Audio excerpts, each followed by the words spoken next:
Olá, boa noite. Veja no Brasil TV desta quinta-feira, 27 de abril.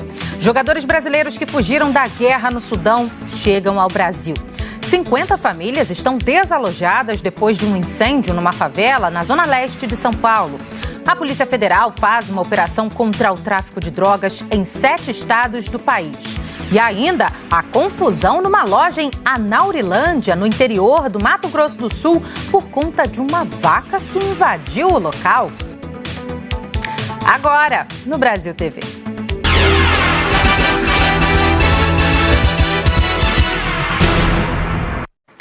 Desembarcou hoje no Brasil parte do grupo de 10 brasileiros que conseguiu sair do Sudão na última segunda-feira. O país vive uma disputa de poder que já deixou mais de 450 mortos em 2 semanas. Foi uma longa e arriscada jornada que começou no domingo, em Khartoum, capital do Sudão. Glória a Deus, chegou o ônibus. Amém, obrigado, muito obrigado. Na primeira etapa da viagem, o grupo de 10 brasileiros percorreu 1.000 quilômetros até a fronteira com o Egito. A maioria faz parte do time de futebol Al-Merrick. São jogadores e integrantes da comissão técnica. Na segunda-feira, o jogador Paulo Sérgio contou que estava há mais de 4 horas na fronteira, ainda do lado do Sudão. Estamos na fronteira para atravessar para o Egito, entendeu? Agora nós trocamos de ônibus. Viemos até aqui com o ônibus do clube e agora nós estamos trocando de ônibus aqui. Eles enfrentaram uma rotina de angústia no Sudão por causa do conflito armado envolvendo facções militares. O medo, ele toma conta. Porque hoje mesmo eu acordei com barulhos assim de tiro e tudo, eu fiquei deitado. Da janela do apart hotel onde morava em Khartoum, o atacante Paulo Sérgio fez imagens de grupos armados. Misericórdia. Que isso, tá maluco? Já são quase 2 semanas de confrontos entre um grupo paramilitar e o exército do país. 4 anos atrás, esses 2 grupos se uniram para derrubar num golpe o presidente Omar al-Bashir, que governou o país por quase 30 anos. Mas surgiram diferenças na hora de negociar a transição para um governo civil. Milhões de pessoas no Sudão estão sem água, comida ou energia elétrica. Vários países estão aproveitando uma tentativa de cessar-fogo para continuar resgatando estrangeiros que ainda estão no país. Cidadãos sudaneses também tentam fugir. 16 mil pessoas já cruzaram a fronteira do país com o Egito, a principal rota de fuga. Com o filho de 8 meses no colo, a Jéssica, mulher do jogador Mateuzinho, era só ansiedade hoje de manhã no Aeroporto Internacional de São Paulo, em Guarulhos, pelo fim da viagem que começou 4 dias atrás na capital do Sudão. Eu falei para ele que eu tô emocionalmente, fisicamente, tudo esgotado. Eu não vejo a hora dele chegar aqui, para respirar tranquila. E é muito difícil, muito difícil. Só quando ele entrou no avião e falou, tô indo pro Brasil.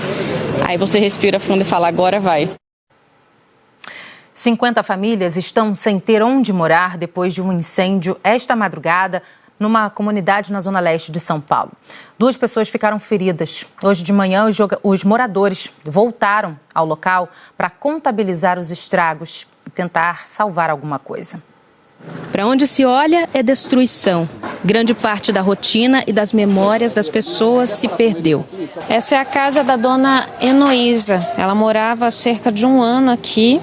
Acabou perdendo tudo, acordou com o susto, do incêndio, barulho do fogo. Conseguiu sair, não se machucou. Saiu com o filho dela, mas acabou perdendo tudo, dona Heloísa? Tinha a cama, tinha as roupas, tinha a comida, tinha o carrinho do sorvete, que era de vender sorvete, as ferramentas dele de trabalho. Isso aqui é o que restou da cesta básica que a dona Heloísa guardava. Tava tudo aqui nesse canto, dona Heloísa, as coisas da cozinha. Era, a cesta básica estava aqui, tinha uma caixa aqui cheia de panela, tapoé, queimou tudo. Não cheguei nem a usar a cesta básica. Os vizinhos também acordaram no meio da madrugada. 3 horas da manhã, minha esposa me acordou e falou, amor, tá um cheiro de fumaça. Aí eu olhei assim pro lado e tem uns buracos, umas brechas lá na minha casa, Aí eu comecei a ver, eu vi a chama do fogo, Aí eu peguei minhas coisas, eu falei, vou ver. Aí eu saí do lado de fora, aí tava aquelas chamas do fogo. Aí eu peguei minhas coisas, a única coisa que deu pra me pegar mesmo só foi minha roupa do serviço e chamar minha família toda e sair correndo. As últimas coisas que ficou... Perdeu. Quantas pessoas moram na sua casa? Mora 10 pessoas com a gente. Só deu tempo de sair correndo. Em poucos minutos, parte das casas virou brasa.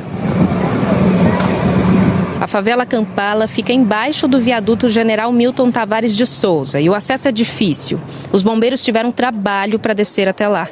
Por dentro não tem como, os caminhões não chegam. Então a estratégia utilizada aqui é utilizar a ponte como um acesso e das pontes nós montamos um sistema autossustentável de envio de água por essas mangueiras. Aí essas mangueiras descem e as equipes estão fazendo combate lá embaixo no solo.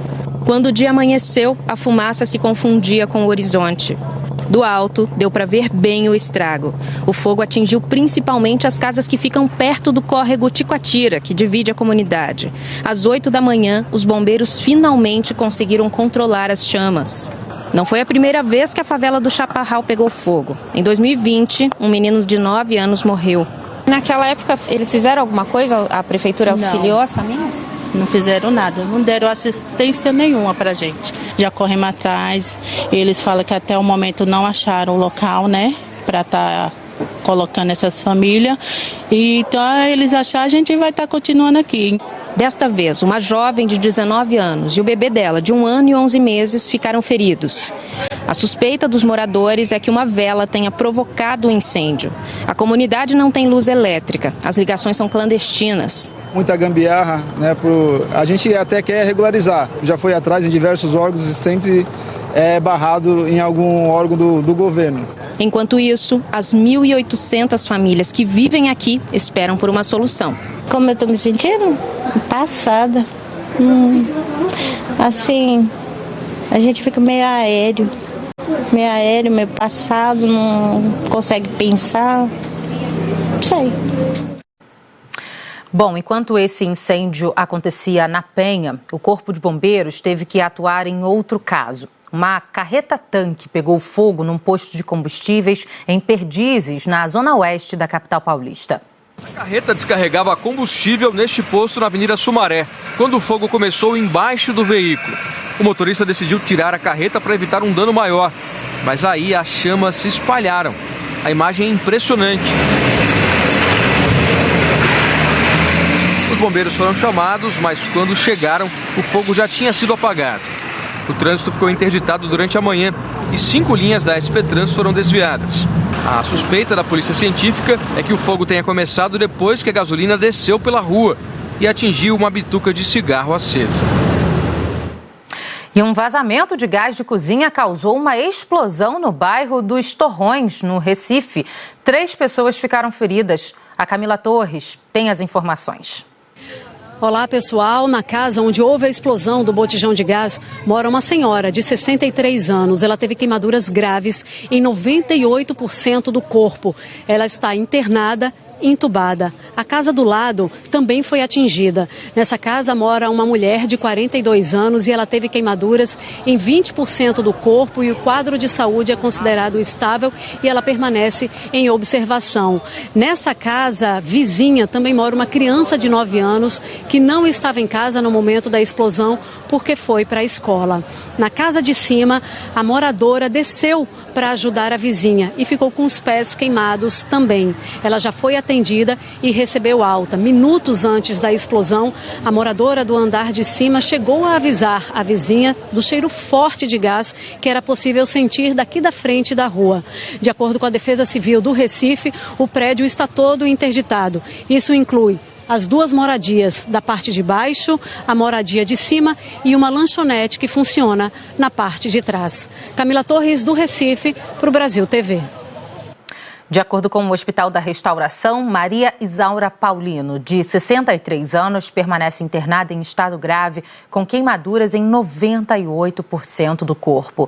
Já Rosivane Maria da Conceição, de 42 anos, teve queimaduras em 20% do corpo e o quadro de saúde dela é estável. Um bombeiro militar de Alagoas foi filmado arrastando uma mulher pelo braço nas ruas de Arco Verde, no sertão de Pernambuco. O crime aconteceu na terça-feira. O caso aconteceu na Avenida Zeferino Galvão, no centro de Arco Verde.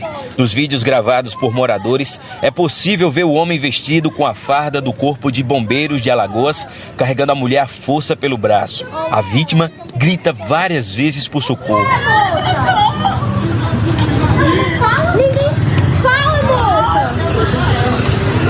O bombeiro leva a mulher até um carro estacionado na rua. Ele tenta colocar a vítima dentro do carro, mas é impedido pelas pessoas.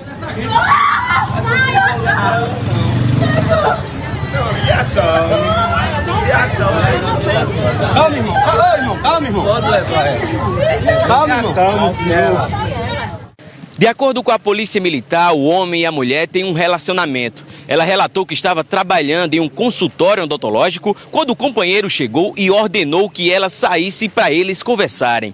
A PM disse ainda que a mulher teria se recusado a sair e, por isso, o homem agarrou a vítima pelo pescoço e a empurrou para dentro do carro à força. Ela recebeu, os cuidados necessários do aparato, registrou o boletim de ocorrência, fez a solicitação da medida protetiva, entrou em contato com familiares e na mesma noite os familiares dela, mãe e demais membros da família vieram e buscaram ela em Arco Verde. Depois da agressão, o homem fugiu levando a bolsa da mulher.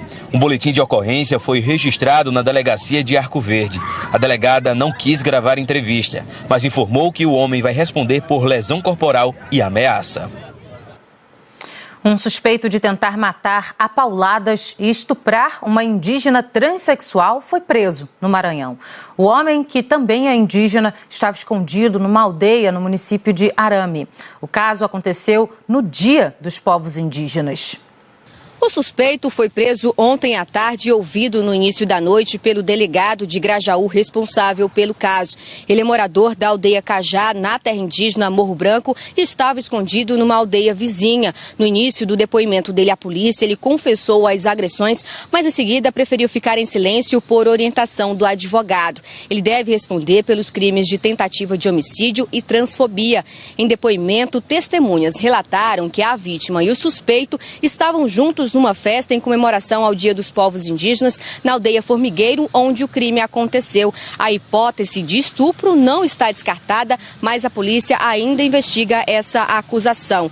A indígena ainda está internada no Hospital Municipal de Imperatriz e aguarda uma cirurgia no rosto que estava marcada para hoje. Mas o quadro dela é considerado delicado e ainda vai passar por uma nova avaliação médica. Teliane de Araújo, de Imperatriz, para o Brasil TV.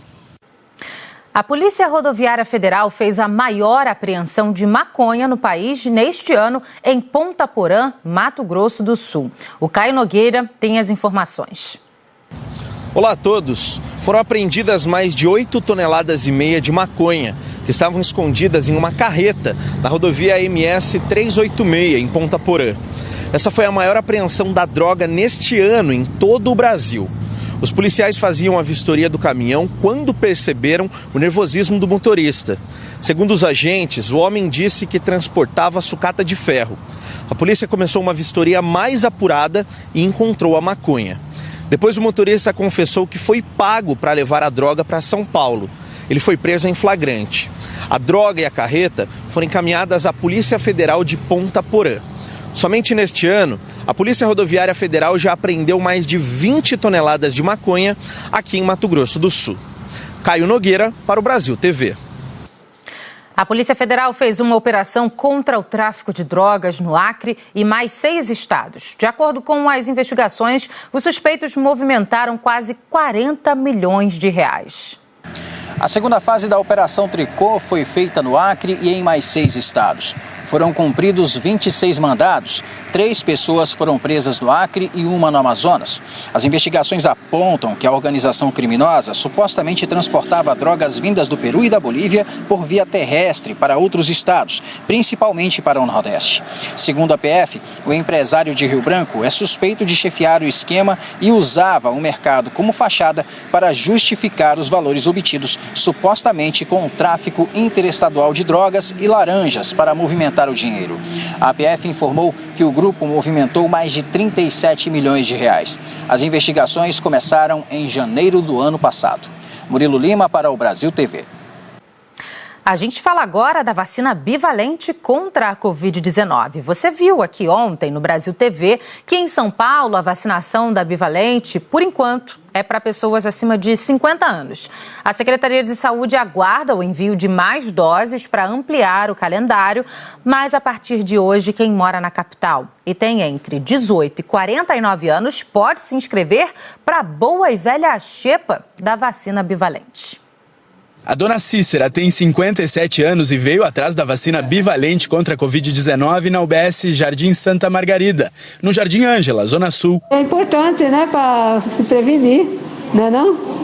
É muito importante. E a partir de hoje, quem tem entre 18 e 49 anos, ou seja, aquele público que ainda não foi chamado a tomar a dose bivalente da vacina contra a Covid-19, pode chegar até a UBS mais próxima de casa e declarar interesse em participar da xepa.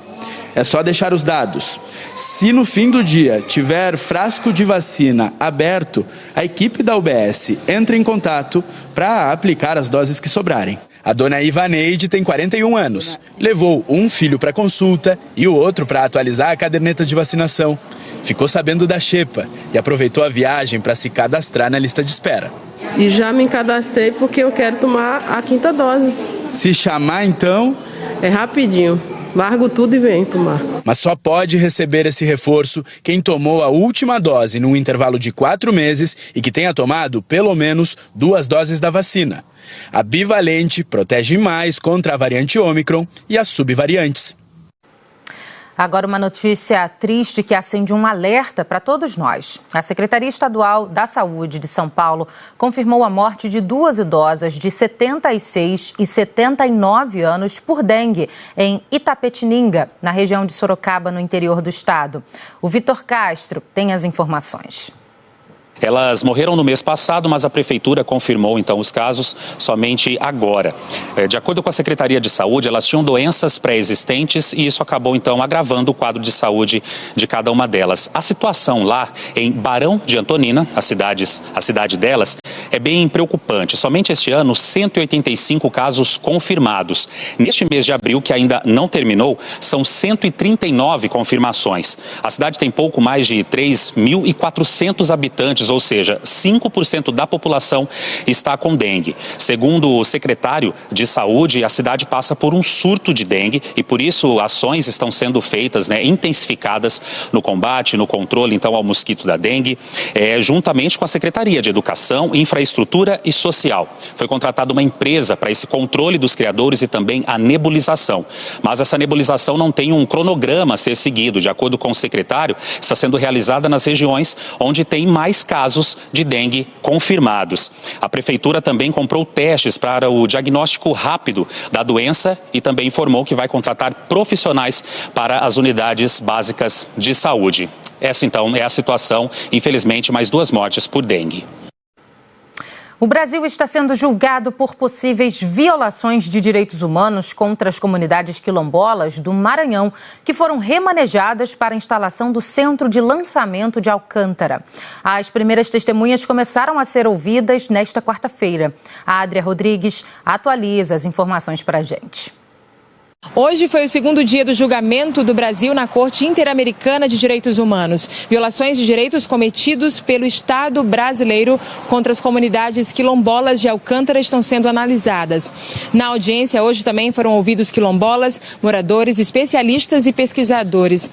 Na audiência que começou às 10 horas da manhã desta quinta-feira, foi ouvido Davi Pereira Júnior, que é quilombola da região e está representando as comunidades no julgamento. Ele apresentou um laudo mostrando os prejuízos territoriais que as comunidades sofreram ao longo dos anos e destacou que algumas famílias realocadas ficaram impossibilitadas de irem para suas áreas de pesca.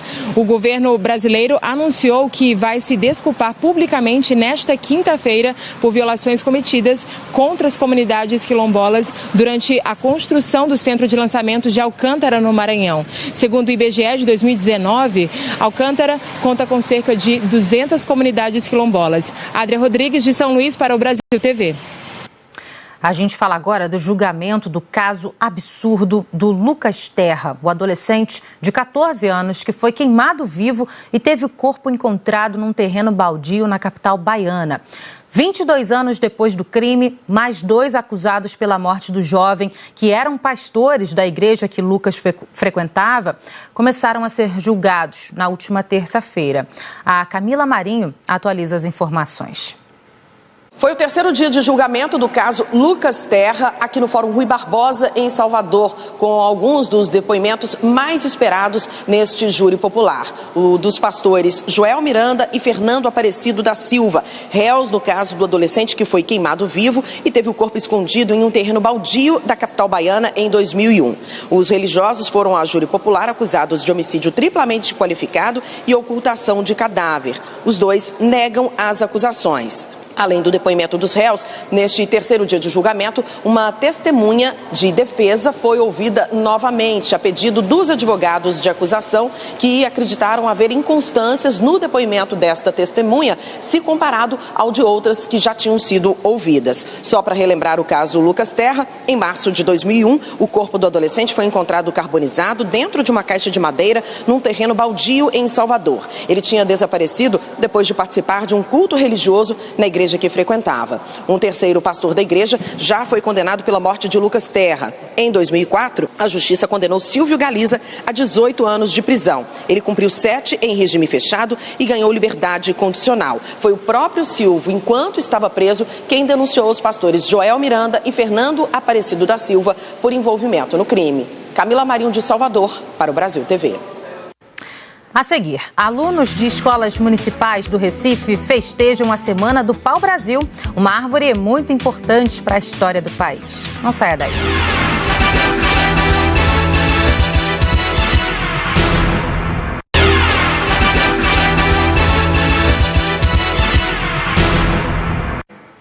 Brasil TV de volta com uma história no mínimo curiosa, gente. Uma vaca invadiu uma loja em Anaurilândia, no interior do Mato Grosso do Sul, e causou maior alvoroço. O Diego Queiroz conta pra gente. Oi, gente. Olha, essa história deu mesmo o que falar. Foi numa cidade do interior aqui de Mato Grosso do Sul, mais precisamente em Anaurilândia, que fica a cerca de 380 quilômetros da capital Campo Grande. E uma câmera de segurança gravou tudo. Repare que a vendedora percebe a chegada do animal e corre. Logo em seguida, a novilha entra com tudo na loja, não consegue parar e bate numa caixa de papelão onde estava uma TV de 70 polegadas que estragou. Ela entrou ainda mais para o fundo da loja, em meio aos móveis. Funcionários tentaram fazer a captura, mas não foi nada fácil. Pelo menos 6 homens se juntaram para conseguir imobilizar o animal, que foi tirado de lá sem ferimentos aparentes. A gerente da loja disse que a novilha fugiu de um rancho que fica ali perto. O animal passou por uma das principais avenidas da cidade e aí entrou na loja. Ela já foi levada pelo dono de volta ao pasto. Diego Queiroz, para o Brasil TV. Tadinha, que bom que ela tá bem. E, gente, olha, alunos de escolas municipais de São Lourenço da Mata, na região metropolitana de Pernambuco, festejam a Semana do Pau-Brasil. Uma árvore muito importante para a história da cidade e também do país. Nesse Brasilzão todo, onde mais se encontra a árvore de pau-brasil é aqui em São Lourenço da Mata. A 18 quilômetros do Recife, bem na entrada da cidade, dá para admirar essa belezura de planta nativa da Mata Atlântica que deu nome ao país. O Bosque do Pau-Brasil guarda 100 árvores. Algumas são altas, bem altas, podem chegar a 20, 30 metros, caules bem preservados, folhas verdes e viçosas. Mas aqui é só uma parte. O município de São Lourenço da Mata tem a maior reserva ecológica do mundo de pau-brasil. 50 mil árvores plantadas em uma área que é protegida pela Universidade Federal Rural de Pernambuco. Riqueza que nenhum dinheiro paga. Mas durante centenas de anos, as florestas naturais de pau-brasil que se espalhavam pelos estados do Rio de Janeiro, Espírito Santo, Bahia, Sergipe, Alagoas, Pernambuco, Paraíba e Rio Grande do Norte sofreram. Das árvores só se enxergava o lucro que elas rendiam. Se você fizer o cálculo de 3.500 quilômetros, mais ou menos, do Rio de Janeiro e do Rio Grande do Norte, que é onde existe o pau-brasil nativo, e fizer uma faixa de 100 quilômetros do litoral para o interior, você vai chegar ao quantitativo de 70 milhões de árvores retiradas do solo brasileiro. Para refletir, comemorar a importância desse tesouro tão nosso, as escolas do município prepararam atividades. Esta que fica no bairro de Tiúma, uma ciranda protetora aos pés de uma árvore de pau-brasil plantado há mais de 15 anos no jardim da escola. Hoje teve uma palestra na Escola Senador José Hermílio de Moraes. 400 estudantes pararam para ouvir as explicações sobre a árvore. Foi muito boa, foi muito interessante e é muito bom conhecer sobre as culturas, né, de onde a gente mora. É muito bom conhecer. Eu não sabia que a Árvore Pau-Brasil tinha dado iniciativa no nome do nosso país, o Brasil. Eu fiquei impressionado. Foi. Tanto que tem até uma lá na frente da escola que eu tava falando. Quando você passar por ela agora, você vai olhar lá diferente? Vou olhar diferente, sim. Orgulho, 32 anos dentro dessa escola aqui, plantando sempre o pau-brasil. Chega, me emociona. Na aula de geografia, outras informações sobre a árvore de pau-brasil. Elias entendeu bem o assunto. Para mim, um tesouro nacional. Um tesouro nacional? Exato. Quando você encontrar com uma árvore assim por perto, qual vai ser a sua obrigação como cidadão? Cuidar dela. Preservar, cuidar, multiplicar, preservar. Muito bem. O Brasil TV fica por aqui. Outras notícias logo mais no Jornal Nacional às 8h30 da noite, hora de Brasília. Tenha uma ótima noite. Até amanhã.